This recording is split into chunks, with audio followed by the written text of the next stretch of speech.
Hello बेटा, आज हम स्टार्ट कर रहे हैं टिश्यू चैप्टर का लेक्चर नंबर 5। इसके पहले हमने 4 लेक्चर कंप्लीट कर लिए हैं और हमने मस्कुलर टिश्यू तक या फिर हम कह सकते हैं मस्कुलर टिश्यू का इंट्रोडक्शन कंप्लीट कर लिया था। यानी कि हमने एनिमल टिश्यू को स्टार्ट कर दिया है, उसके अंदर हमने एपिथेलियल टिश्यू कंप्लीट कर दिया है। ठीक है, और किसको स्टार्ट करेंगे अब हम? मस्कुलर टिश्यू के पार्ट्स को, यानी कि मस्कुलर टिश्यू का इंट्रोडक्शन हो चुका है। तो बेटा एक बार इंट्रोडक्शन को हम वापस देख लेते हैं। सबसे पहले हमने मस्कुलर टिश्यू की बात की। भाई मस्कुलर टिश्यू जो थे या फिर हम कहें मसल टिश्यू, किसके बने थे? ये बने थे मसल सेल्स के और मसल फाइबर्स के। भाई मसल सेल और मसल फाइबर का स्ट्रक्चर कैसा होता है? ये इलोंगेटेड होता है और कैसे होता है भाई? ये लार्ज साइज के होते हैं। फिर उसके बाद हमने बात की हमारे मसल्स के अंदर एक प्रोटीन मिलता है जिसे हम क्या कहते हैं? Contractile protein. अब ये कॉन्ट्रैक्टाइल प्रोटीन क्या करता है? हमारी मसल्स का कॉन्ट्रैक्शन और रिलैक्सेशन करवाता है। और भाई अगर हमारी मसल्स के अंदर क्या होगा? कॉन्ट्रैक्शन और रिलैक्सेशन होगा तो उससे हमारी बॉडी की क्या होगी? मूवमेंट होगी। ठीक है, फिर मैंने आपको बताया भाई कॉन्ट्रैक्टाइल प्रोटीन कौन कौन होंगे? एक तो एक्टिन और एक मायोसिन। क्लियर है? फिर भाई टाइप्स में कितने टाइप थे? स्केलेटल, स्मूथ और कार्डियक। स्केलेटल कहाँ? भाई आपका जो स्केलेटन है, ठीक है, आपका जो स्केलेटन है, कंकाल है, ठीक है, वो कंकाल देखा होगा आपने, हड्डियों का ढांचा, उसके ऊपर मसल लगा दो, यानी कि वो मसल जो किससे जुड़ी है? बोन्स वगैरह से, तो वो क्या हो गई? Skeletal muscle. फिर नेक्स्ट वो मसल जो हमारे कहाँ प्रेजेंट है? विसरल ऑर्गन्स में। विसरल यानी कि खोखले ऑर्गन में, जैसे मानो आपके स्टमक में प्रेजेंट है, आपके इंटेस्टाइन में प्रेजेंट है, आपकी आंखों में प्रेजेंट है, ठीक है, आपकी आंखों की जो पलकें हैं यहाँ पर प्रेजेंट है। तो ये सारी मसल्स क्या हो गई? स्मूथ मसल्स हो गई। और फिर कार्डियक। भाई कार्डियक किससे जुड़ा है? भाई वर्ड है कार्डियक, यानी कि हार्ट को बता रहा है, यानी कि वो मसल जो आपकी कहाँ प्रेजेंट है? हार्ट पे। तो भाई हार्ट को रेगुलेट करने वाली, यानी कि हार्ट को कॉन्ट्रैक्ट और रिलैक्स कराने वाली मसल्स क्या हो गई हमारे पास? Cardiac muscle. क्लियर है इतना? तो भाई ये पहले हमने जो कल तक पढ़ा मस्कुलर टिश्यू के अंदर, उसका हमारे पास एक तरह से क्या होगा? रिकेप हो गया। ठीक है, यहाँ पे हमने क्या कर लिया? उसका रिकेप कर लिया।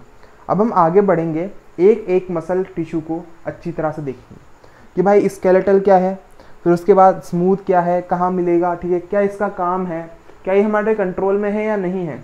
फिर उसके बाद कार्डियक की बात करेंगे। ठीक है, तो भाई चलो स्टार्ट करते हैं। सबसे पहले स्केलेटल मसल।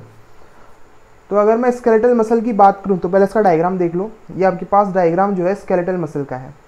अब देखो बेटा, स्केलेटल मसल में क्या है आपके पास? राउंड सा दिख रहा है स्ट्रक्चर। स्ट्रक्चर कैसा दिख रहा है भाई? राउंड। ये देखो राउंड स्ट्रक्चर है, ठीक है, यानी कैसा? इलोंगेटेड है। फिर इसके ऊपर देखो एक न्यूक्लियस, ये दूसरा, ये तीसरा, ये चौथा है, यानी कि इसके पास क्या है? बहुत सारे न्यूक्लियस है। तो हम कह सकते हैं क्या है इसके पास? मल्टी न्यूक्लिएटेड है, यानी कि बहुत सारे न्यूक्लियस प्रेजेंट है। फिर यहाँ पे देखो आपको कुछ स्ट्रिएशंस दिख रहे होंगे, बैंड्स दिख रहे हैं, ब्लैक कलर की ये लाइंस दिख रही है। ठीक है, कहीं पर डार्क आ गया, कहीं पे लाइट आ गया, कहीं डार्क, फिर कहीं पे लाइट, इसको हम कहते हैं स्ट्रिएशन। क्लियर है इतना? पहला तो देखो क्या, ये कैसी है? सिलेंड्रिकल फॉर्म में है और लॉन्ग है, अकेला है, यानी कि भाई इस पर कोई ब्रांचेस नहीं निकली हुई है, तो ये कैसा हो गया? अनब्रांच्ड। फिर दूसरा, इसके पास कितने न्यूक्लियस है भाई? इसके बाद बहुत सारे न्यूक्लियस हो, तो क्या हो गया? Multi nucleated. फिर इसके ऊपर क्या है? स्ट्रिएशंस प्रेजेंट है, ये स्ट्रिएशंस है। भाई स्ट्रिएशंस क्या होती है? डार्क और लाइट बैंड्स का अल्टरनेट पैटर्न, उसी को हम क्या कहते हैं? स्ट्रिएशन। क्लियर है? ये क्या हो गई? स्ट्रिएशन।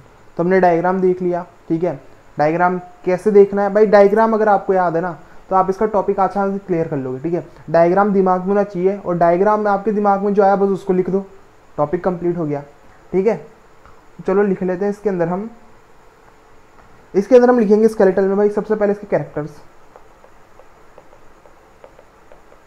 अब बेटा अगर मैं इसके कैरेक्टर्स की बात करूं, सबसे पहले हम क्या कहेंगे कि भाई इसके जो फाइबर्स है कैसे? इलोंगेटेड है और सिलेंड्रिकल है। पहला पॉइंट ये। ठीक है, तो मसल्स फाइबर्स कैसे हैं? Elongated and cylindrical. ठीक है, मसल फाइबर कैसे भाई? इलोंगेटेड है और सिलेंड्रिकल है। अब ऐसा मानो आपके हाथ के ऊपर ये मसल प्रेजेंट है, आपका हाथ आप बहुत तेजी से मूव करा सकते हो। ठीक है, हम कह सकते हैं मसल भी कैसी है? बहुत फास्ट है। हम लिख देंगे fast in nature.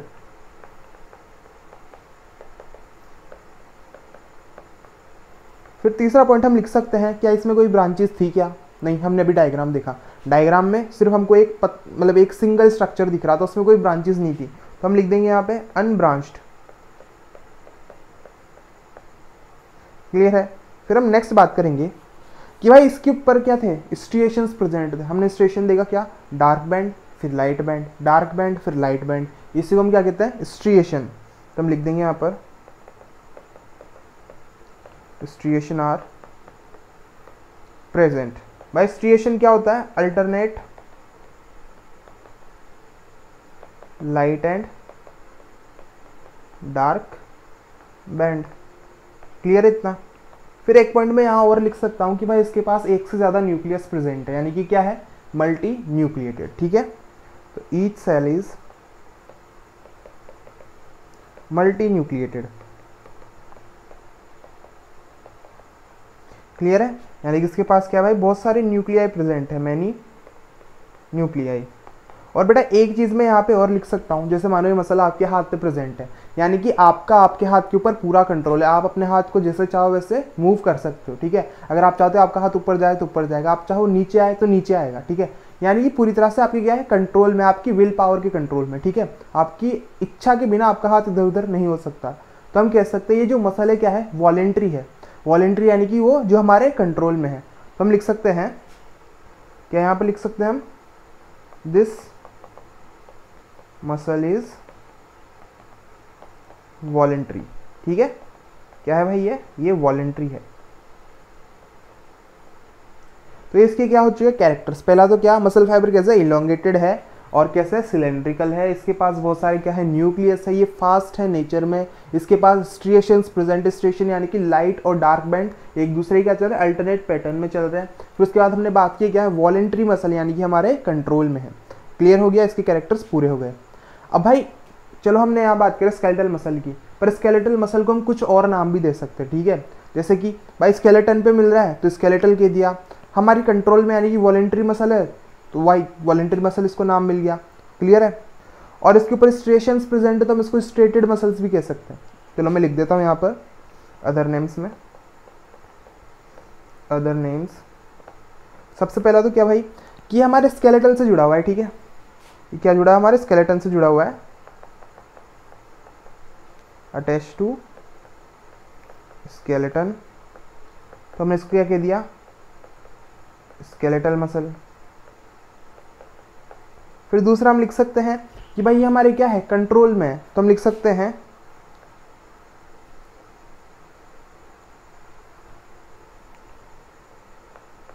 Under the control of our will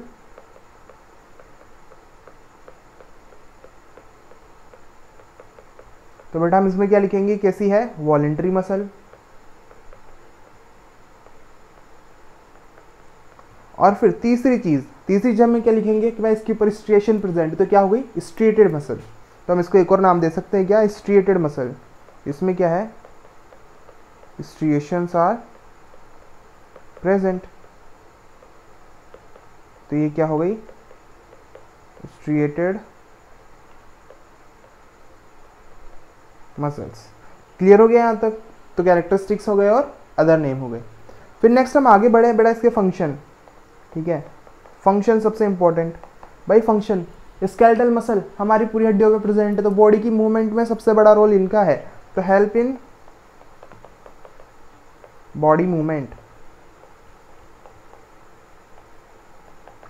फिर नेक्स्ट हम लिख सकते हैं कि हमारी बॉडी का जो पोस्चर, हम एकदम स्ट्रेट खड़े हैं। ठीक है, एकदम हमारा पोस्चर मेंटेन है, किस वजह से है? स्केलेटल मसल की वजह से। तो हम लिख सकते हैं मेंटेन बॉडी पोस्चर। क्लियर हो गया? यहाँ पर हमारे पास स्केलेटल मसल पूरी तरह से कंप्लीट हो गया है। बस आपको ये एक डायग्राम याद रखना है बेटा। डायग्राम याद है तो आपके पास टॉपिक कंप्लीट है। ठीक है, बायो में सिंपल सी बात है, डायग्राम जिसको याद उसका टॉपिक कंप्लीट। बड़े से बड़ा टॉपिक भी आप डायग्राम के हिसाब से आसानी से कर लोगे। ठीक है, डायग्राम आपकी प्रॉब्लम को 70% क्या करता है? सॉल्व कर देता है। बस आपको रीडिंग लगानी रहती है, 30% उतना काम है। प्रैक्टिस करो जिसके अंदर आपका पूरी तरह से बाय एकदम कंप्लीट हो जाएगी। ठीक, फिर नेक्स्ट हम आगे बढ़े। भाई स्केलेटल की बात क्या थी? स्मूथ। तो स्मूथ का भी पहले डायग्राम देखो। ये आपके पास एक स्मूथ मसल बनी हुई है। ठीक है, ये क्या है? स्मूथ मसल है। अब बेटा देखो स्मूथ मसल में क्या है? यहाँ पर बहुत सारे सेल्स दिख रहे होंगे आपको, 1, ये 2, ये 3, ये 4, 5, 6। ठीक है, इस तरह क्या है? बहुत सारे सेल हैं। तो भाई यहाँ पर क्या हो गया? आपके पास ये स्केलेटल मसल, और स्केलेटल मसल के अंदर बहुत सारे क्या है? सेल्स हैं। क्लियर इतना? Sorry, smooth muscle, smooth muscle के अंदर क्या है? बहुत सारे सेल्स प्रेजेंट है। तो हम लिख सकते हैं कि भाई स्मूथ मसल भी कैसी है? अनब्रांच्ड है। यहाँ पर कोई भी हमको ब्रांचेस देखने को नहीं मिल रही है, पर इसके अंदर क्या है? बहुत सारे सेल्स प्रेजेंट है। अब देखो बेटा सेल की शेप कैसी है? एक तरफ एकदम पतला, बीच में वापस क्या हो गया, ये थोड़ा मोटा हो गया, फिर एकदम एंड में जाकर पतला हो गया, यानी इसका शेप कुछ ऐसा आ रहा है। तो हम इसको क्या लिखेंगे भाई, इसके जो एंड्स है वो कैसे हैं, टेपरिंग एंड्स है, किसके, सेल्स के। क्लियर है। पहली बात तो क्या कि जो स्मूथ मसल्स हैं वो अनब्रांच्ड है। दूसरा क्या कि भाई इसके अंदर बहुत सारे सेल्स प्रेजेंट है जो एक दूसरे के साथ क्या है, बढ़िया से अरेंज्ड है, और उनके जो एंड से कैसे हैं, टेपरिंग है। सबके पास अपना अपना सिंगल न्यूक्लियस है, यानी कि हम लिख सकते हैं कि स्मूथ मसल जो है ये कैसी है, यूनिन्यूक्लिएटेड, यानी कि इसके पास क्या है भाई, सिंगल न्यूक्लियस प्रेजेंट है। फिर नेक्स्ट है, अगर मैं स्मूथ मसल की बात करूँ तो बेटा जैसे कि कहाँ प्रेजेंट है, हमारे डाइजेस्टिव सिस्टम, ठीक है, हमारे स्टमक में प्रेजेंट है, हमारे इंटेस्टाइन में, हमारी आंखों पे, तो ये बड़ी स्लो होती है, ठीक है, यानी कि बहुत जल्दी से अपना काम नहीं करती, बहुत जल्दी रिएक्ट नहीं करती, तो कैसी है, स्लो मसल है। और फिर नेक्स्ट चीज़ ये कभी थकती भी नहीं है। बट आपने कभी सुना है कि आपका डाइजेस्टिव सिस्टम ने कह दिया भाई आज मैं काम नहीं करूँगा, फिर स्टमक ने कहा कि भाई आज मैं कुछ काम नहीं करूँगा, मैं रेस्ट कर रहा हूँ क्योंकि मैं थक गया, नहीं होगा ऐसा। क्यों, क्योंकि वहाँ पर प्रेजेंट है स्मूथ मसल, और स्मूथ मसल कभी थकती नहीं है, इसलिए आपका डाइजेस्टिव सिस्टम भी काम करता रहता है। आपकी आंखें नहीं थकती, ठीक है, इधर उधर आंखों को रोटेट करोगे वो नहीं थकेगी। क्यों, क्योंकि वहाँ पर भी क्या प्रेजेंट है, स्मूथ मसल प्रेजेंट है। क्लियर है इतना। और एक और चीज़ देखो, यहाँ पर आपको कोई स्ट्रिएशन देखने को नहीं मिल रही, यानी कि अल्टरनेट लाइट और डार्क बैंड देखने को नहीं मिल रहे, तो इसमें क्या है, स्ट्रिएशन एब्सेंट है। क्लियर हो गया इतना। पहला क्या कि हमारे पास जो स्मूथ मसल है वो अनब्रांच्ड है, इसके अंदर बहुत सारे कैसे सेल्स है, स्पिंडल शेप्ड मसल सेल्स है, जिनके एंड्स कैसे हैं, टेपरिंग है, सिंगल न्यूक्लियस प्रेजेंट है, इसके अंदर कोई भी स्ट्रिएशन नहीं है, मसल कैसी है, स्लो है। भाई स्लो है तो कभी थकेगी नहीं, ठीक है, इतना क्लियर हो गया। तो चलो हम इसमें लिख लेते हैं, इसका भी सबसे पहले हम बात करेंगे इसके कैरेक्टर की, कैरेक्टरिस्टिक्स। सबसे पहला तो क्या कि जो भाई इसके अंदर फाइबर्स है वो कैसे हैं, स्पिंडल शेप्ड है, और स्पिंडल शेप्ड या फिर मैं कहूँ फ्यूजीफॉर्म, या फिर एक और वर्ड ले सकते हैं क्या, टेपरिंग एंड्स, यानी कि भाई टेपरिंग फ्यूजीफॉर्म एक ही चीज़ है, ठीक है, कंफ्यूज मत होना। तो हम लिख देंगे muscle fibres are spindle shaped या फिर फ्यूजीफॉर्म। और भाई फ्यूजीफॉर्म क्या होता है कि पॉइंटेड एंड्स है इसके पास, पॉइंटेड एट एंड। क्लियर है। फिर हम लिख सकते हैं कि भाई इनके पास एक बड़ा क्या है, न्यूक्लियस है, कहाँ प्रेजेंट है, सेंटर में, तो हम लिख सकते हैं सिंगल एंड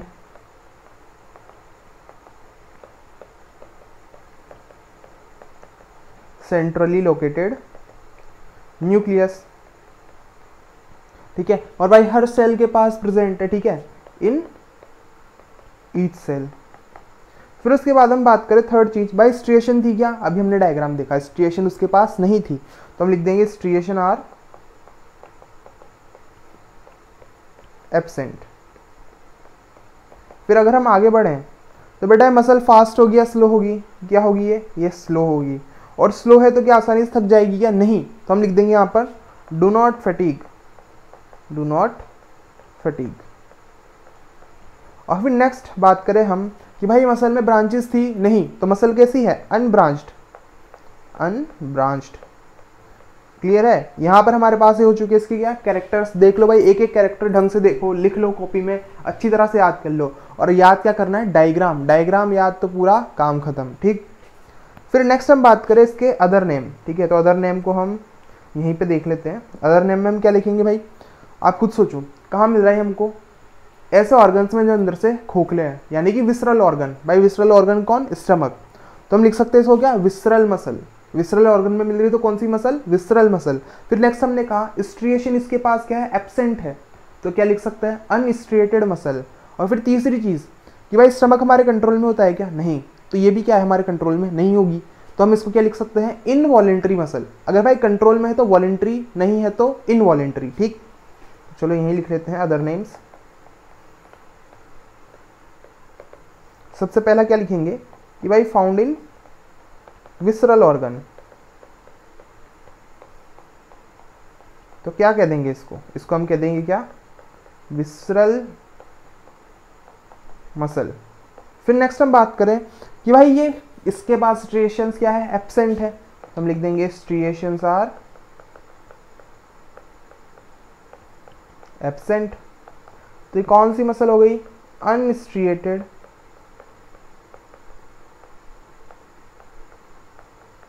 मसल। क्लियर है इतना। फिर नेक्स्ट हम बात करें यहाँ पर तीसरी चीज़ की, ये भाई इसके पास क्या नहीं है, मतलब हम इसको क्या नहीं कर सकते, कंट्रोल नहीं कर सकते, तो not under our will, control of. तो ये कैसी मसल हो गई, इनवॉलेंट्री। क्लियर है बेटा इतना। तो ये क्या हो गया हमारे पास, स्मूथ मसल कंप्लीट हो गया। पर यहाँ पर एक चीज़ जो रह गई है हमारे पास, वो क्या है, इसके फंक्शन। तो फंक्शन के लिए हम एक और स्लाइड ले लेते हैं।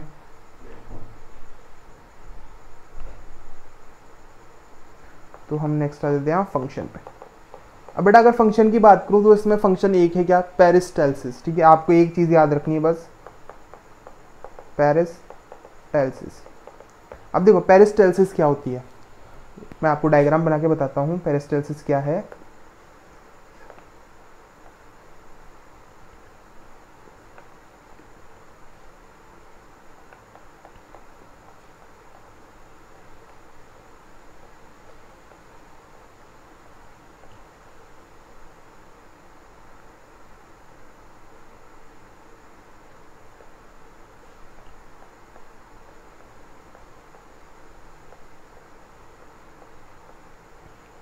ये मान लो, ठीक है, अपन ने एक रफ सा डायग्राम बनाया है।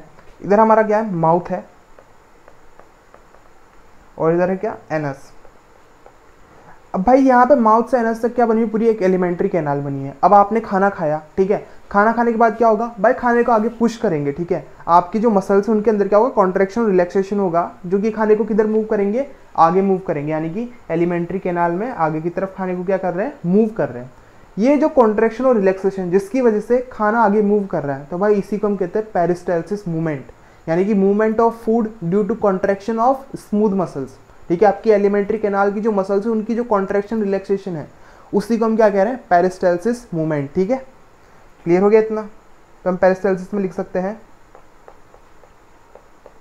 Movement of food in alimentary canal due to contraction and relaxation of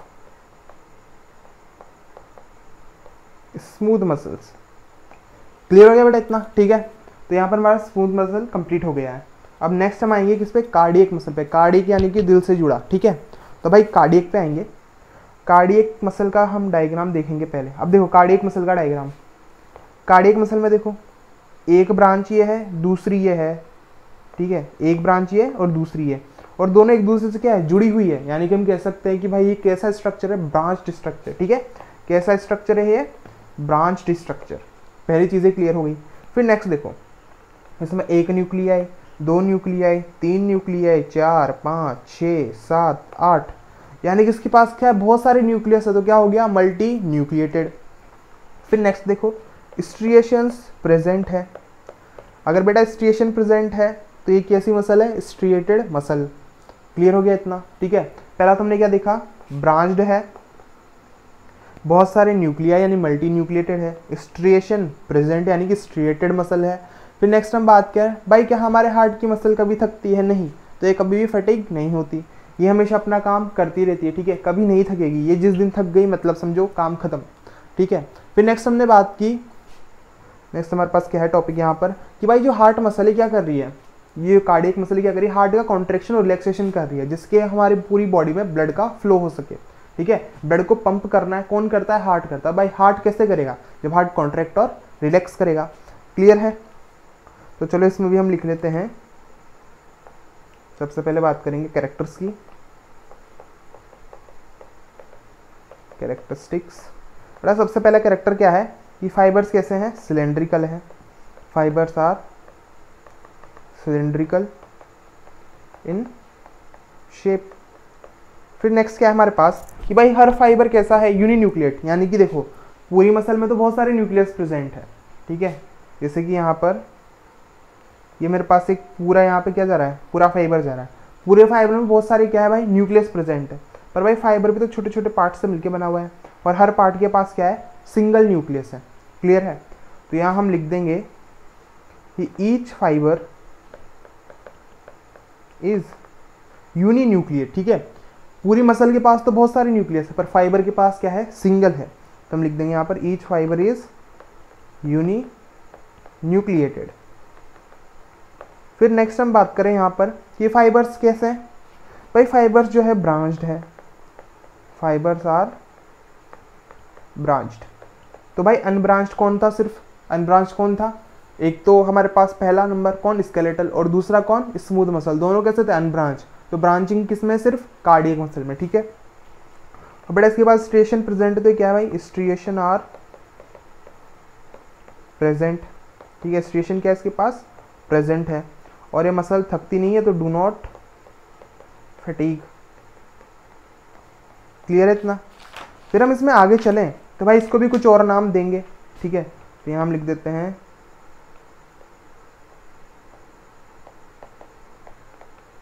other name में। सबसे पहला क्या भाई, स्ट्रिएशन प्रेजेंट है तो स्ट्रिएटेड मसल। ठीक है, स्ट्रिएशन प्रेजेंट है तो क्या कहेंगे, स्ट्रिएटेड मसल। फिर नेक्स्ट हम लिख सकते हैं यहाँ पर कि भाई ये क्या है, कार्डियक मसल है, हार्ट पे प्रेजेंट है। ठीक है, तो हम इसको क्या कर सकते हैं, पहली बात तो only present in heart. Cardiac muscle भाई हार्ट एक ही ना, दिल में एक ही जगह मिलेगी। ठीक है, और जगह नहीं मिल सकती, ओनली प्रेजेंट इन हार्ट। तो क्या कह दिया हमने इसको, कार्डियक मसल। फिर तीसरी चीज़ है यहाँ पर कि भाई ये हमारे कंट्रोल में नहीं होता, दिल जितना चाहे धड़के या ना धड़के। ठीक है, हमारे कंट्रोल में नहीं है, तो हम लिख देंगे not under control of our will. तो हम लिख देंगे यहाँ पे क्या है ये, इन वॉलेंट्री मसल। क्लियर हो गया इतना। हर किसी को अपन ने 3-3 नाम दे दिए। ठीक है, उसके कैरेक्टर्स के अकॉर्डिंग हमने उसके स्ट्रक्चर देख लिए। तो भाई स्ट्रक्चर से हमने कैरेक्टर को भी लिख दिया, और जब हमने कैरेक्टर लिख दिया तो हमने उसका अदर नेम भी लिख दिया। और भाई अदर नेम लिख दिया है तो एक चीज़ बची क्या, फंक्शन। और फंक्शन को हम यहाँ आसानी से लिख देंगे। फंक्शन क्या है, सबसे पहला फंक्शन है इसके पास कि भाई ये हमारे हार्ट की कॉन्ट्रैक्शन और रिलैक्सेशन करवाता है। Perform contraction and relaxation of our heart walls. ठीक है, या फिर वॉल ऑफ हार्ट कह सकते हो।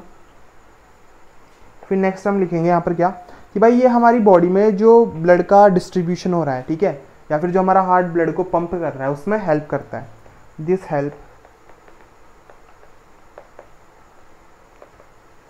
हेल्प टू पंप एंड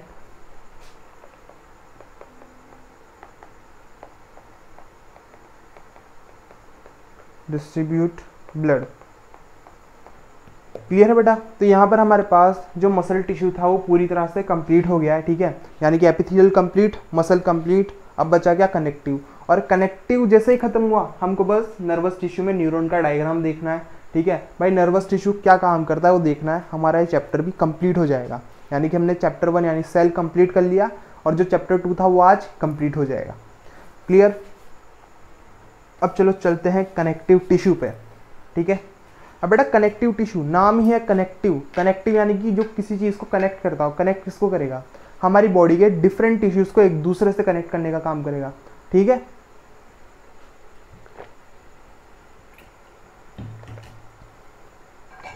तो कनेक्टिव टिश्यू क्या करेगा, हमारी बॉडी के डिफरेंट टिश्यू को एक दूसरे से कनेक्ट करेगा। अब हमारी बॉडी में डिफरेंट टाइप के कनेक्टिव टिश्यू है। पहला क्या, बोन्स। ठीक है, बोन्स क्या करें, हमारे पूरे स्ट्रक्चर को बना रही है, यानी कि हमारा स्ट्रक्चर जो हम खड़े हुए हैं किस पे, भाई बोन्स की वजह से। फिर नेक्स्ट है कार्टिलेज। फिर क्या है भाई हमारे पास, ब्लड। ब्लड कैसा है, लिक्विड है, यानी कि फ्लूइड कनेक्टिव टिश्यू। और ब्लड के साथ एक और है कौन, लिम्फ। क्लियर है। तो चलो एक एक को करना स्टार्ट करते हैं।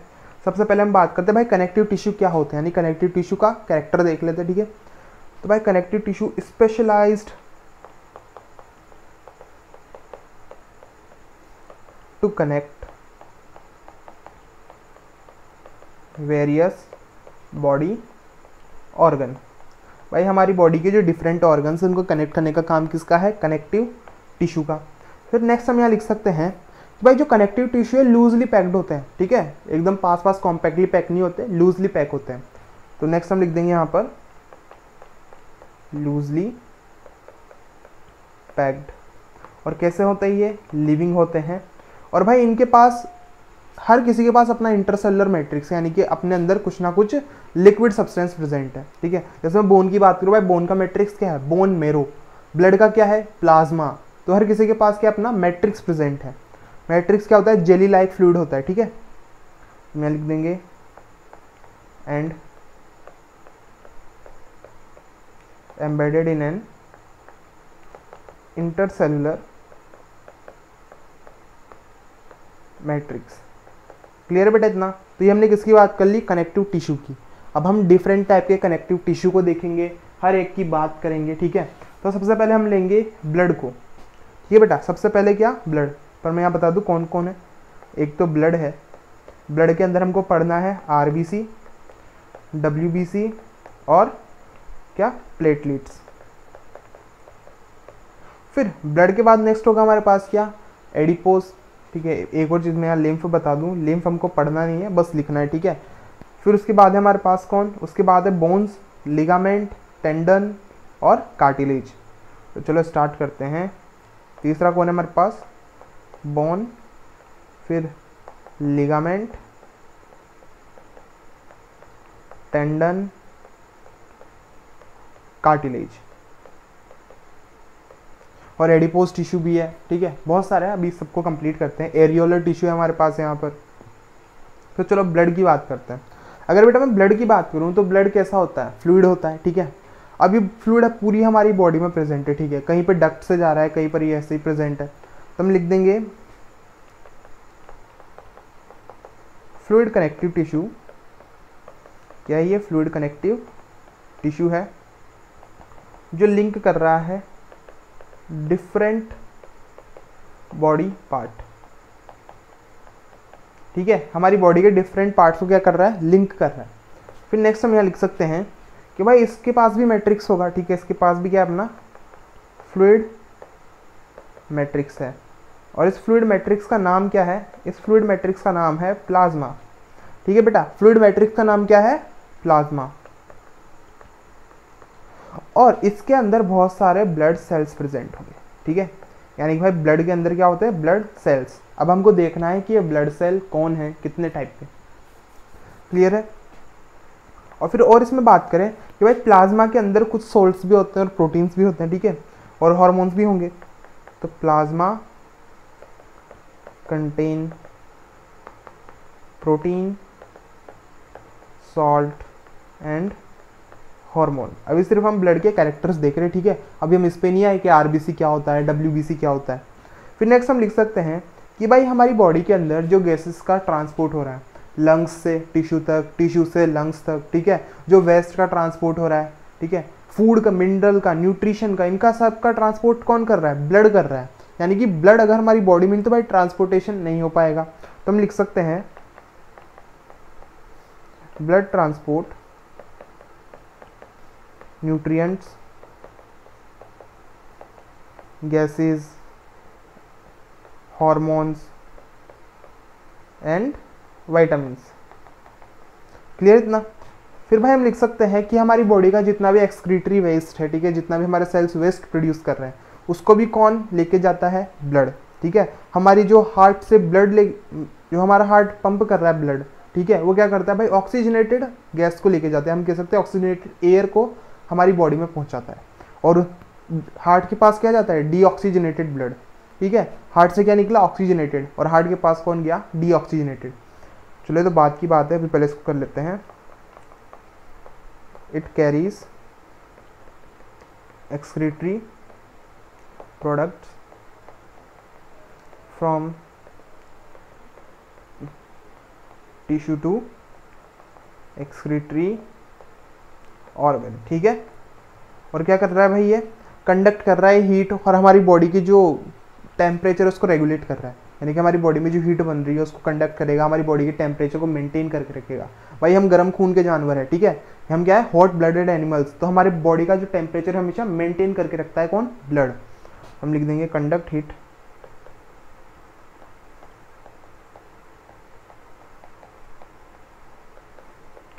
And regulate body temperature.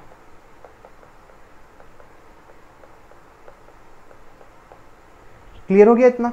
ठीक है, तो ब्लड के कैरेक्टर्स हमने देख लिए। सबसे पहला तो क्या कि भाई ये कनेक्टिव टिश्यू है, मैट्रिक्स क्या है इसका, प्लाज्मा, इसके अंदर क्या ब्लड सेल्स होंगे डिफरेंट टाइप के जो हम देखेंगे। ठीक है, प्लाज्मा में क्या क्या मिल रहा है भाई, प्रोटीन मिल रहा है, सोल्ट मिल रहे हैं और कुछ हार्मोन मिल रहे हैं। ब्लड ट्रांसपोर्ट कर रहा है किसका, न्यूट्रिशन, गैसेस, हार्मोन्स और वाइटामिन्स का। भाई क्या कैरी कर रहा है, एक्सक्रीटरी प्रोडक्ट, कहाँ से, टिश्यू से, कहाँ लेके जाएगा, एक्सक्रीटरी टिश्यू तक। ठीक है, या फिर एक्सक्रीटरी ऑर्गन तक। फिर हम लिख सकते हैं क्या कि ये हमारी बॉडी से हीट को कंडक्ट कर रहा है, और हीट को क्या कर रहा है भाई, हमारी बॉडी से बाहर कर रहा है, यानी कि हमारे बॉडी के टेम्परेचर को मेंटेन कर रहा है। तो हम लिख देंगे conduct heat and regulate body temperature. Clear है? अब हम बात करने जा रहे हैं ब्लड सेल्स की, यानी कि ब्लड के अंदर कितने टाइप के सेल्स मिलते हैं। क्लियर भाई? एक बार इसको लिख लो जल्दी से, ठीक है, फिर अपन आगे चलेंगे।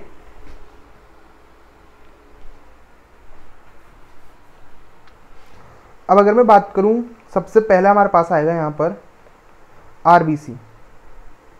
चलो यहाँ पीछे लिखा हुआ है, यहाँ नहीं करेंगे। बेटा अगर मैं आरबीसी की बात करूँ तो आरबीसी क्या करता है, हमारी रेस्पिरेटरी गैसेस को ट्रांसपोर्ट करता है। जैसे आरबीसी है, हमारी बॉडी के अंदर ऑक्सीजन का ट्रांसपोर्टेशन करता है। क्यों? कि आरबीसी के पास प्रेजेंट होता है हीमोग्लोबिन। ठीक है, आरबीसी है, आरबीसी के पास क्या है, हीमोग्लोबिन, और हीमोग्लोबिन क्या करता है, ऑक्सीजन को पकड़ लेता है और ऑक्सीजन को कहाँ लेके जाता है, हमारे टिश्यूज के पास। तो हम लिख सकते हैं यहाँ पर transport of respiratory gases with the help of haemoglobin. अब बेटा बहुत सारे बच्चों को ऐसा लगता है कि भाई जो हीमोग्लोबिन है सिर्फ ऑक्सीजन को लेके जाता है, पर नहीं, जो भाई CO2 होती है ना, वो ऑक्सीजन से ज़्यादा अच्छी तरह से बाइंड करती है। ठीक है, तो जो हमारे पास हीमोग्लोबिन है ऑक्सीजन के साथ साथ कार्बन डाइऑक्साइड को भी लेना या फिर ले जाने का काम करता है। ठीक है, जैसे हमारे टिश्यू है, टिश्यू से भाई लंग्स पे CO2 को लेके आना है, तो कौन लेके आएगा, हीमोग्लोबिन। ज़्यादातर जो परसेंटेज है वो हीमोग्लोबिन के साथ होता है। तो भाई हीमोग्लोबिन के साथ कौन अच्छी तरह से जुड़ता है, CO2। ऑक्सीजन तो उससे भाई बहुत कम है, यानी कि CO2 की एफिनिटी क्या है, ज़्यादा है। ये एक्स्ट्रा पॉइंट था, जब आप 11th क्लास में जाओगे तब आपको वहाँ पे पता चलेगा। ठीक है, फिर नेक्स्ट हम यहाँ बात कर सकते हैं कि भाई आरबीसी का लाइफ स्पैन, कि जो आरबीसी भी क्या एक सेल है, भाई हर सेल का टाइम फिक्स होता है कि एक टाइम के बाद उसकी क्या हो जाएगी, डेथ हो जाएगी। तो इसी तरह आरबीसी का जो लाइफ स्पैन है वो कितना है, 120 डेज। तो हम लिख देंगे एवरेज लाइफ स्पैन कितना है इसका, 120 डेज। फिर हम नेक्स्ट बढ़े किस पे, WBC पे। और एक चीज़ रह गई भाई, आरबीसी को क्या लिखते हैं हम, रेड ब्लड सेल। क्लियर इतना? अब नेक्स्ट आते हैं WBC पे। WBC को हम क्या लिख सकते हैं, वाइट ब्लड सेल, या फिर क्या लिखेंगे इसको, ल्यूकोसाइट। उसी तरह आरबीसी को हम एरिथ्रोसाइट भी कहते हैं, पर आपको इतना नहीं करना। ठीक है भाई, WBC क्या करती है, हमारी बॉडी में जो पैथोजन वगैरह है या फिर जो माइक्रोब्स है उनसे हमको प्रोटेक्शन प्रोवाइड करते हैं, उनसे फाइट करती है, उनको किल कर देती है और हमारी बॉडी को प्रोटेक्शन प्रोवाइड करती है। तो हम लिख देंगे fight with disease by producing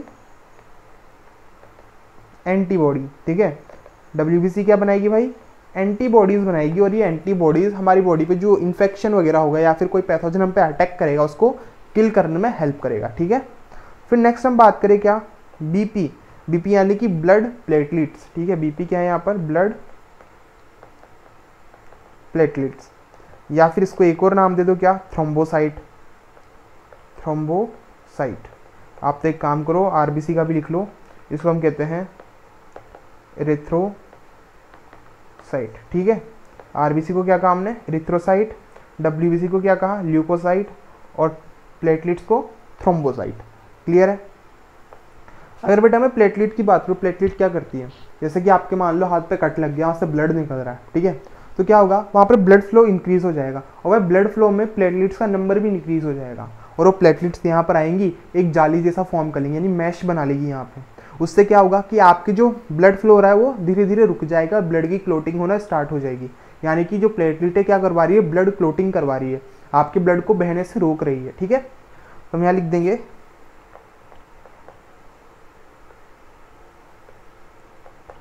help in the clotting of blood. Clear बेटा है कि भाई ब्लड की क्लॉटिंग ये करवा रहा है। फिर नेक्स्ट हम आगे बढ़े बोन्स पे। अब बोन आ गई। भाई बोन कैसी होती है? हार्ड होती है, रिजिड होती है, ठीक है, सॉलिड स्ट्रक्चर होता है। बोन के पास भी अपना क्या है? मैट्रिक्स है। बोन के मैट्रिक्स को क्या कहेंगे? भाई बोन के मैट्रिक्स को हम कहते हैं बोन मैरो। क्लियर इतना?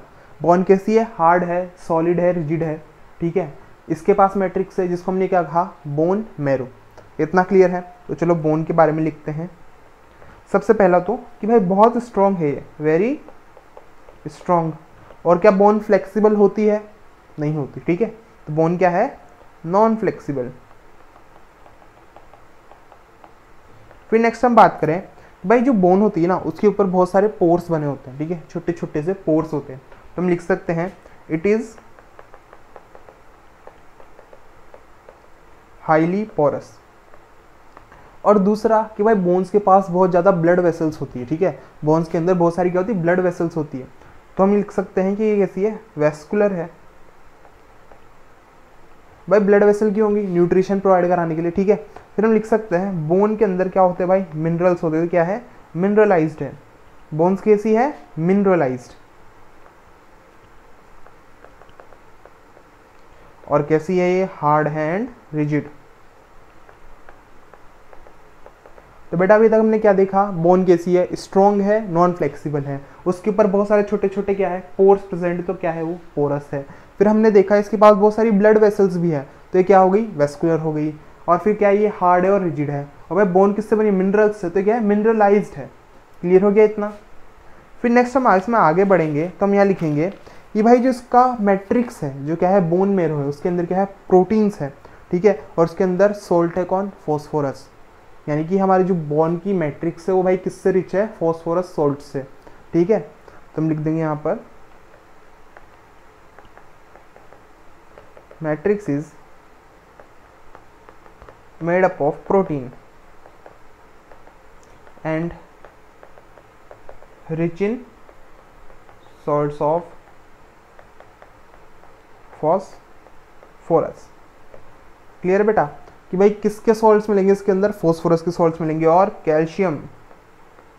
इसलिए हमेशा दूध पियो, अपने अंदर कैल्शियम की क्वांटिटी हमेशा मेंटेन करके चलो, हड्डियां कमज़ोर नहीं पड़नी चाहिए, ठीक है।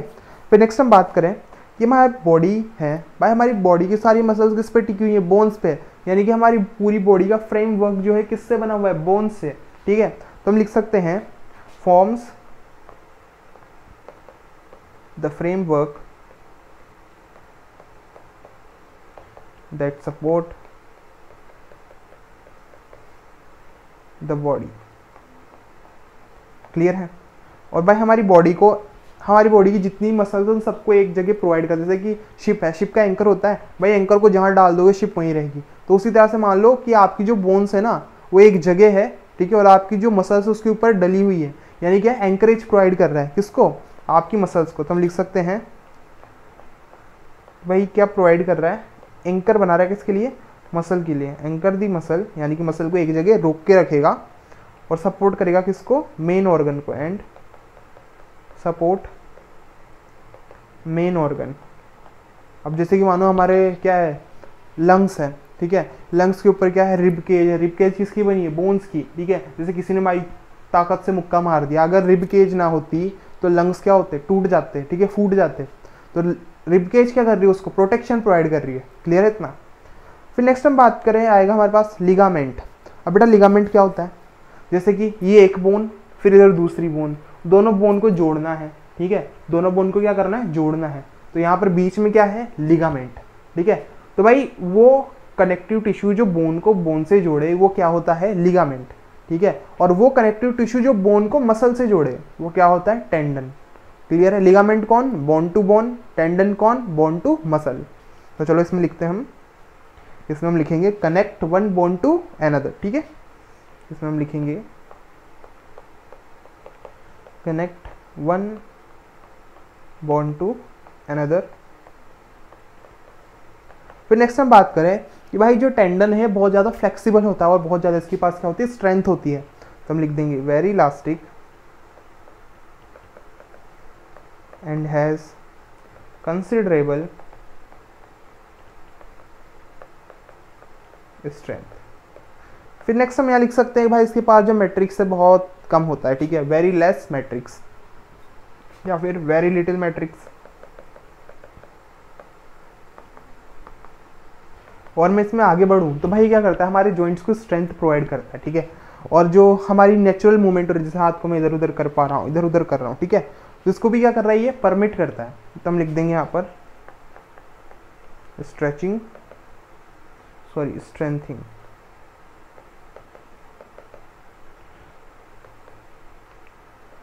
Strengthen joints and permit natural movement, ठीक है, किसको परमिट करता है भाई, ये नेचुरल मूवमेंट को। और फिर हम यहाँ पे लिख सकते हैं भाई अगर आप अपने जॉइंट अगर आप अपने लिगामेंट को ज़्यादा स्ट्रेच कर दो, यानी ओवर स्ट्रेचिंग कर दोगे तो क्या होगा, उसमें दर्द होगा, ठीक है, तो उसको हम लिख सकते हैं क्या, sprain. Over stretching leads to sprain. Clear है बेटा, ओवर स्ट्रेचिंग से क्या होगा, पेन होगा, और उसी को हम क्या करें, स्प्रेन, ठीक है, स्ट्रेचिंग से होने वाला पेन इक्वल्स टू स्प्रेन। फिर हम यहाँ नेक्स्ट लिखेंगे टेंडन। बेटा अभी बता दिया टेंडन क्या करता है, ये कनेक्ट करता है किसको, मसल को बोन से। अब मसल को बोन से कनेक्ट कर रहा है तो इसका भी भाई क्या होना ज़रूरी है, ताकतवर होना ज़रूरी है, यानी कि इसकी ये भी कैसा है, स्ट्रॉन्ग है, तो हम लिख देंगे ये स्ट्रॉन्ग है। पर भाई ये इलास्टिक नहीं है, ठीक है, यानी कि ये फ्लेक्सिबल नहीं है, तो हम लिख देंगे कैसा है, एंड इन इलास्टिक। ज्वाइन करता है किसे भाई, हमारे स्केलेटल मसल को, किससे, बोन से, तो join skeletal muscle to bones. अब दिमाग में आएगा क्या ये स्मूथ मसल को बोन से कनेक्ट नहीं करता, तो बेटा मैंने क्या कहा था, बोन से जो कनेक्ट है वो कौन है, स्केलेटल मसल है, स्मूथ मसल बोन से नहीं जुड़ी हुई। तो सिंपल सी बात है, जो टेंडन है वो हमारे स्मूथ मसल को बोन से कनेक्ट कर ही नहीं सकता, क्योंकि वो होती ही नहीं है, ठीक है। फिर नेक्स्ट हमारे पास कि भाई इसके पास क्या है, या फिर हम किससे बना हुआ है, ठीक है, हम ये कहते हैं किससे बना हुआ है, तो ये बना हुआ है composed of white fibrous tissue, ठीक है, किसका बना हुआ है, वाइट फाइब्रस टिश्यू का। और भाई फ्लेक्सिबिलिटी, जैसे मैंने कहा इलास्टिक नहीं है तो फ्लेक्सिबिलिटी भी क्या होगी, लिमिटेड होगी, तो हम लिख देंगे यहाँ पर विद, एक तो इस पेंसिल ने बड़ा परेशान कर रखा है, बंद हो जाती है थोड़ी थोड़ी देर में,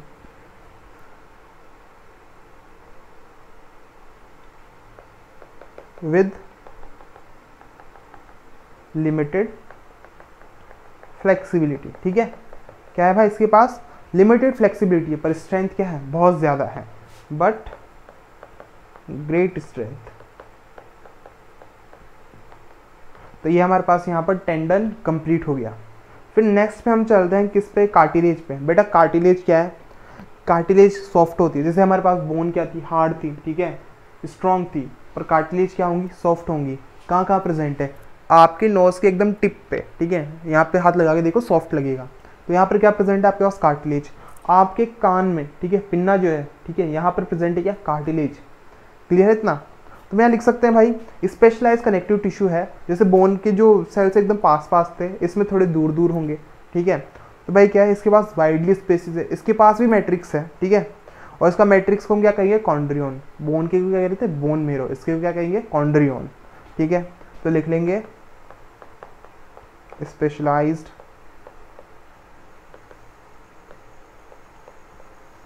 कनेक्टिव टिश्यू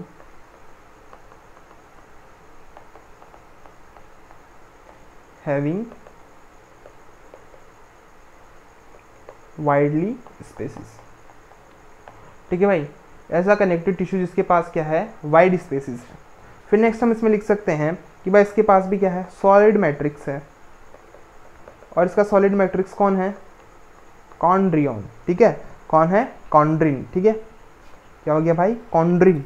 फिर नेक्स्ट हम लिख सकते हैं कॉन्ड्रिन किसका बना हुआ है, प्रोटीन एंड शुगर का, प्रोटीन एंड शुगर। क्लियर है बेटा इतना, क्या हमने देखा कि पहली चीज़ तो ये कि स्पेशलाइज कनेक्टिव टिश्यू है, ठीक है, कैसा ही है, इसके पास थोड़ी ज़्यादा स्पेसिस है बोन के कंपैरिजन में। इसके पास भी सॉलिड मैट्रिक्स है जिसका नाम क्या है, कॉन्ड्रिन, जिसका बना है शुगर और प्रोटीन का। फिर नेक्स्ट हम बात करें कि भाई क्या करता है, हमारी जो इस मान लो बोन है और बोन की सरफेस पे प्रेजेंट है, ये बोन है इसकी सरफेस पे प्रेजेंट है, तो भाई बोन की जो सरफेस है ना उसको स्मूथनेस प्रोवाइड करता है। क्या करता है ये, स्मूथनेस। जैसे आपका नोज़ है हड्डियों का बना हुआ है और उसके टिप पे ये प्रेजेंट है कार्टिलेज, तो भाई यहाँ पे नोज़ कैसी हो गई है, सॉफ्ट हो गई है, यानी कि स्मूथनेस दी है इसने किसको, बोन्स को। तो हम यहाँ लिखेंगे provide smoothness to bone surface. कहाँ पर, जॉइंट्स पे, एट जॉइंट्स। क्लियर है इतना। तो बेसिकली ये बोन की जो सरफेस है उसको स्मूथनेस प्रोवाइड कर रहा है। हर जगह प्रेजेंट नहीं होते, कुछ जगह प्रेजेंट होते हैं। कहाँ पर होंगे वो देख लेते हैं। Present in ear, nose, trachea.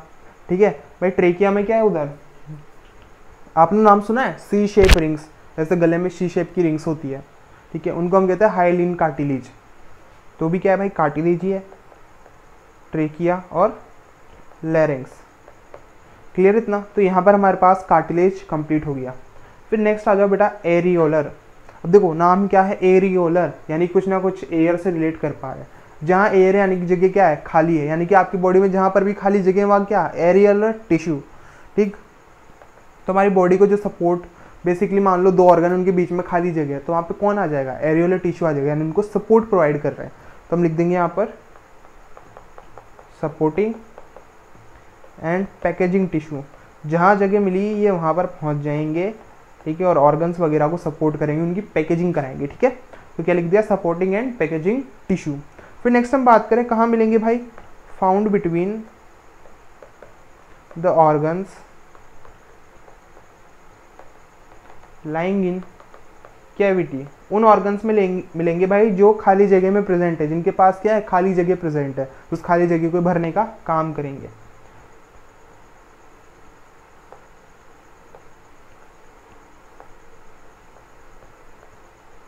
फिर नेक्स्ट हम बात करें यहाँ पर कि भाई ये कैसे लूज और सेलुलर टिश्यू है। ठीक है, ये टिश्यू कैसे भाई, लूज कनेक्टिव टिश्यू है, तो हम लिख देंगे यहाँ पर लूज टिश्यू। और बहुत बार जैसे हमारा कोई टिश्यू भाई डैमेज हो गया तो उसकी रिपेयरिंग में भी ये काम करते हैं, तो हम यहाँ लिख सकते हैं इस चीज़ को भी, it help in the repair of tissues. ठीक है भाई, किसका रिपेयर करा रही है, टिश्यूज का। फिर नेक्स्ट आओ एडिपोज। अब बेटा देखो एडिपोज वर्ड जो है ना, ये सिंपल सा किसकी तरफ इशारा करता है, फैट सेल्स की तरफ, यानी कि ऐसे टिश्यू जो किससे बने हैं, फैट सेल्स के मिलने से, वो क्या है, एडिपोज टिश्यू। अब ये क्या करता है भाई, हमारी बॉडी में जितना भी फैट रिजर्वियर है, यानी कि हमारी बॉडी में जितना फैट स्टोर है, ठीक है, वो किस फॉर्म में है, एडिपोज टिश्यू के फॉर्म में। ठीक है, और हमारे जो विसरल ऑर्गन्स है, खोखले ऑर्गन, उनको पोजीशन में रखता ही है। जैसे हमारा भाई स्टमक भी क्या है, विसरल ऑर्गन है, इसको भी क्या करें, पोजीशन में कर करके, कैसे, आपके ऊपर एक फैट की लेयर बना के। तो हम लिख देंगे सर्व एज फैट रिजर्वोयर। ठीक है, और कीप द विसरल ऑर्गन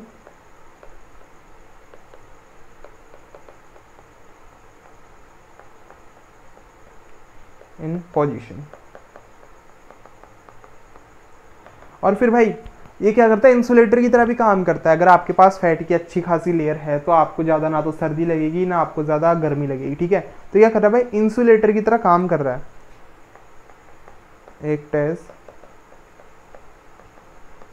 देखो बेटा गर्मी तो लग सकती है पर सर्दी का तो थोड़ा कम चांस है। जैसे कि पोलर बियर है, बहुत बढ़िया से उसके पास क्या है, फैट की लेयर है। अगर फैट की लेयर अच्छी है तो वो सर्दियों में बढ़िया से सर्वाइव करता है। तो हम यहाँ लिख देंगे क्या, act as insulator due to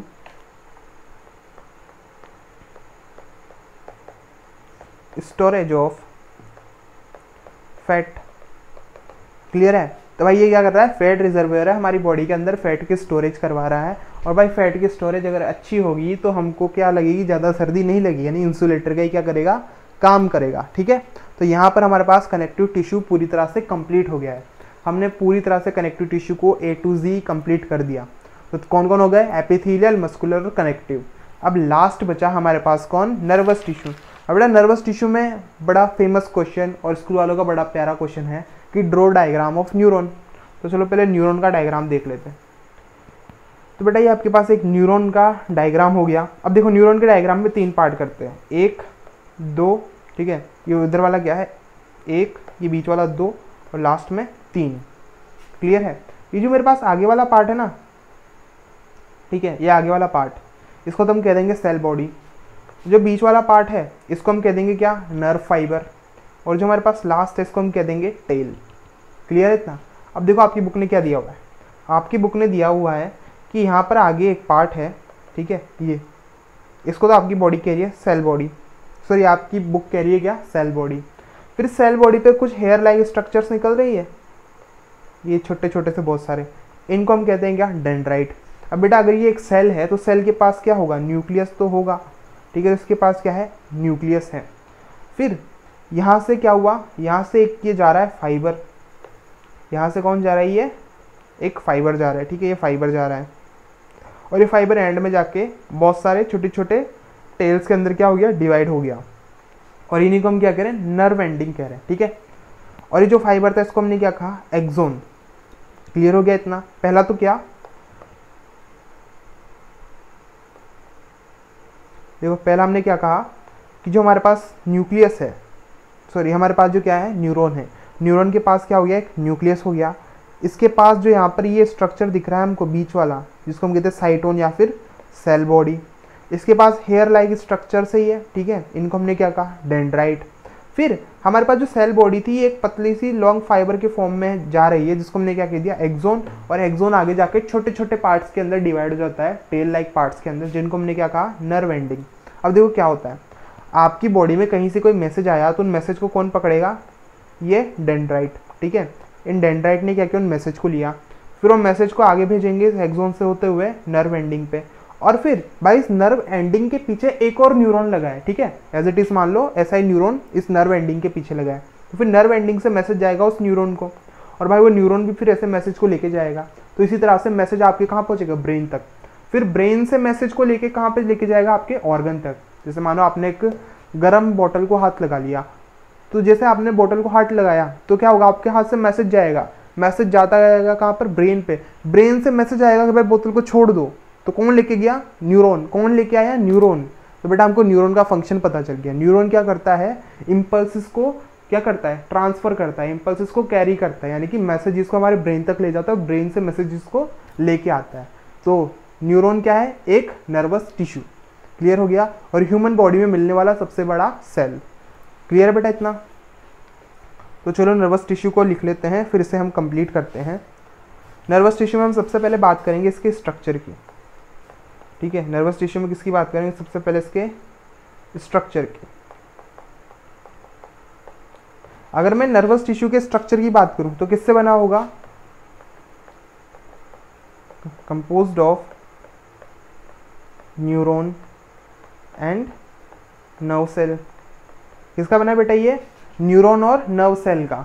और न्यूरॉन कैसा स्ट्रक्चर है, एक इलोंगेटेड स्ट्रक्चर है, ठीक है। कैसा स्ट्रक्चर है, एक इलोंगेटेड स्ट्रक्चर। तो हम यहाँ लिख देंगे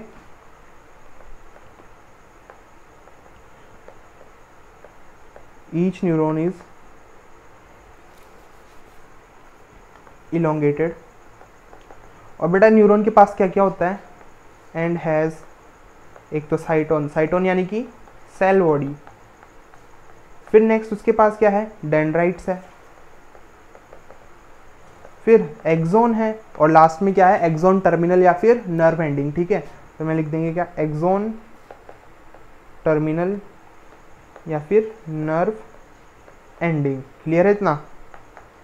अब अगर मैं यहाँ पे बात करूँ साइटोन की, इसकी बात करूँ मैं साइटोन या फिर सेल बॉडी की। सेल बॉडी में क्या क्या प्रेजेंट था, सेल बॉडी में भाई एक तो सेंटर में न्यूक्लियस प्रेजेंट था, ठीक है। तो हम लिख देंगे यहाँ पर क्या, सेंट्रल न्यूक्लियस, ठीक है। इसके पास क्या प्रेजेंट है, सेंट्रल न्यूक्लियस प्रेजेंट है। फिर हम यहाँ लिख सकते हैं कि भाई इसके पास क्या है, साइटोप्लाज्म। अगर सेल है तो साइटोप्लाज्म तो होना पक्की बात है। तो इसके पास क्या है भाई, साइटोप्लाज्म प्रेजेंट है।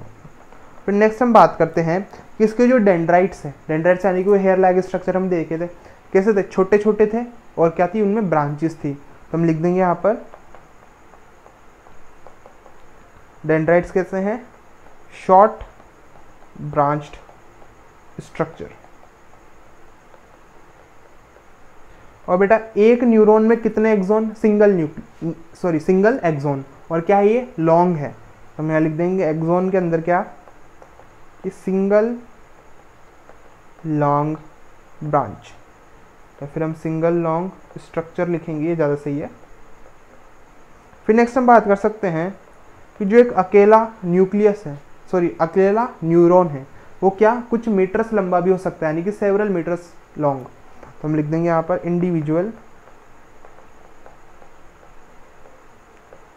Nerve cell may be up to a metre long, ठीक है, यानी कि 1 मीटर तक के हो सकते हैं। बेटा लॉन्गेस्ट सेल कौन होता है? न्यूरॉन। और फिर लार्जेस्ट सेल कौन होता है? ऑस्ट्रिचेक, ठीक है। अब नेक्स्ट हम इसमें देखेंगे कि भाई हमारे पास जो न्यूरॉन है ये कहाँ मिलेगा। तो बेटा न्यूरॉन यहाँ लिखते हैं इसको अक्रेंस। अगर मैं न्यूरॉन के अक्रेंस की बात करूँगा, मिल रहा हमारे ब्रेन में, हमारे स्पाइनल कॉर्ड में और नर्व्स, ठीक है। तो हम यहाँ लिख देंगे क्या?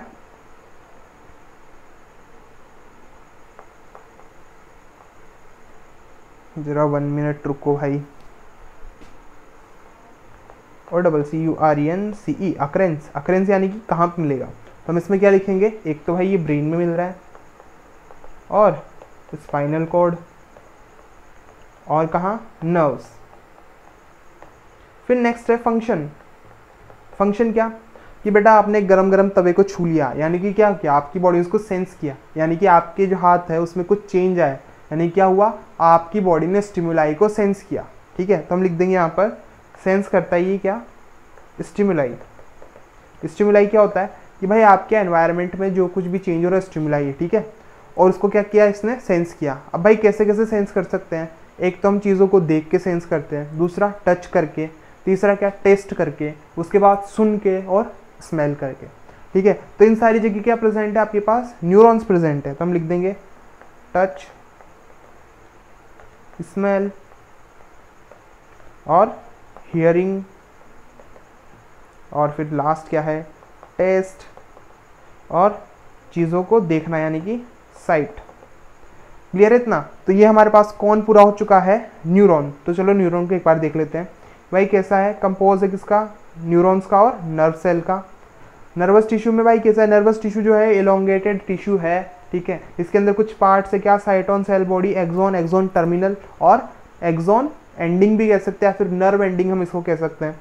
सेल बॉडी में क्या है भाई? सेंट्रल न्यूक्लियस है और साइटोप्लाज्म है। डेंड्राइट्स कैसे है? शॉर्ट और ब्रांच स्ट्रक्चर है। फिर उसके बाद हमने एक्सोन की बात की, एक्सोन क्या है? Single long structure. फिर नेक्स्ट बात की हमने भाई हर इंडिविजुअल जो नर्व सेल है उसकी लेंथ जो है मीटर्स तक में हो सकती है। फिर हमने डायग्राम देख लिया कि भाई यहाँ पर ये क्या है? सेल बॉडी, ये क्या है? न्यूक्लियस। सेल बॉडी में क्या फील्ड है? साइटोप्लाज्म। और ये छोटे छोटे से हेयर लाइक स्ट्रक्चर से क्या कह दिया हम इनको? डेंड्राइट। फिर हम सेल बॉडी से आगे गए तो भाई क्या निकल रहा है? ये एक्सोन है, ठीक है, ये क्या है? एक्सोन है। और एक्सोन आगे जाके छोटे छोटे फाइबर्स के अंदर डिवाइड हो रहा है, या फिर हम इसको कह सकते हैं एक्सोन टर्मिनल। और भाई एक न्यूरॉन के पीछे कौन लगा है? दूसरा न्यूरॉन। और न्यूरॉन क्या करता है? मैसेज इसको ले जाने का काम करता है, कहाँ? ब्रेन में। और ब्रेन से कहाँ पे? आपके ऑर्गन्स पे। ये हमने देख लिया कहाँ मिल रहा है? ब्रेन, स्पाइनल कॉर्ड और नर्व्स। भाई क्या करता है ये? हम स्टिमुलाई को सेंस करते हैं, यानी कि हमारे एनवायरनमेंट में जो कुछ चेंज होता है उसको सेंस करता है। अब भाई हम कैसे कैसे सेंस कर सकते हैं? हमारे 5 ऑर्गन से। एक तो क्या? टच करके, स्मेल करके, हियर करके, टेस्ट करके और देख के, ठीक है। चीज़ों को टच कैसे करेंगे? स्किन से, ठीक है। टेस्ट करेंगे कैसे भाई? खा के टेस्ट करेंगे। सूंघ के हम स्मेल करेंगे, और देख के साइट, यानी कि क्या भाई? Seeing equals to sight. और फिर सुन के, यानी कि हियरिंग करके। तो भाई यहाँ पर हमारे पास जो हमारा चैप्टर है कौन? टिश्यू। तो टिश्यू हमारे पास यहाँ पर एकदम कंप्लीट हो गया है, ठीक है। टिश्यू क्या हो गया भाई? कंप्लीट हो गया। 5 लेक्चर के अंदर हमने टिश्यू को कंप्लीट कर दिया। और जो स्टार्टिंग वाला लेक्चर था वो तो इंट्रोडक्शन था, तो हम उसको शायद गिने ना गिने, कोई बात नहीं, ठीक है। तो हमारे पास सेल हो गया है, टिश्यू कंप्लीट हो गया है। बहुत जल्द, यानी कि बहुत जल्द क्या? अगले लेक्चर में आपको मिलेगा नेक्स्ट चैप्टर, यानी कि वाई वी फॉल इल, ठीक है, यानी कि ह्यूमन हेल्थ के बारे में बात करेंगे। तो यहाँ पर चैप्टर 2 टिश्यू कंप्लीट हो चुका है। इसको एक बार देखो, नोट्स वगैरह मैं अभी टेलीग्राम चैनल पर डाल दूंगा। एनसीईआरटी की रीडिंग लगाओ, क्वेश्चन आंसर करो, जिसमें चैप्टर पूरी तरह से कंप्लीट हो गया है। एक बार मैं देख लूँ कोई क्वेश्चन तो नहीं है।